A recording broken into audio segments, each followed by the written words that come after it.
Hello everyone, welcome to my channel Pallabi's creativity. আর আজ আমি একটা রেসিপি এনেছি যেটার নাম হলো শিম পোস্ত। কড়াইটা গরম হয়ে গেছে, এর মধ্যে পরিমাণ মতো সাদা তেল দিয়ে দিতে হবে। সাদা তেলটা গরম হয়ে গেলে এর মধ্যে 1 চামচ কালো জিরে দিয়ে দিলাম।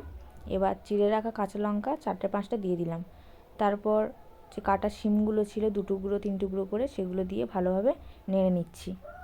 এবার এটাকে কিছুক্ষণের জন্য ঢাকা দিয়ে দিলাম। এবার গ্যাসটাকে কিছুক্ষণের জন্য লো ফ্লেমে রাখতে হবে।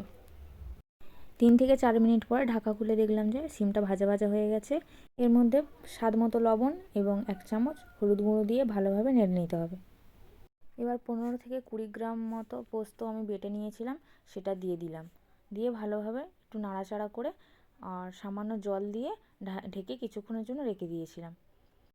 2 থেকে 3 মিনিট পরে ঢাকাটা খুলে দেখলাম শিমগুলো সিদ্ধ হয়ে গেছে। এবারে 1 চা চামচ চিনি দিয়ে দিলাম।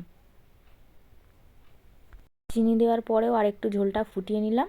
তারপরে দেখুন আমাদের এখন শিম পোস্ত রেডি হয়ে গেছে। এইভাবে বাড়িতে বানিয়ে দেখুন, অবশ্যই করেই ভালো লাগবে গরম গরম ভাতে।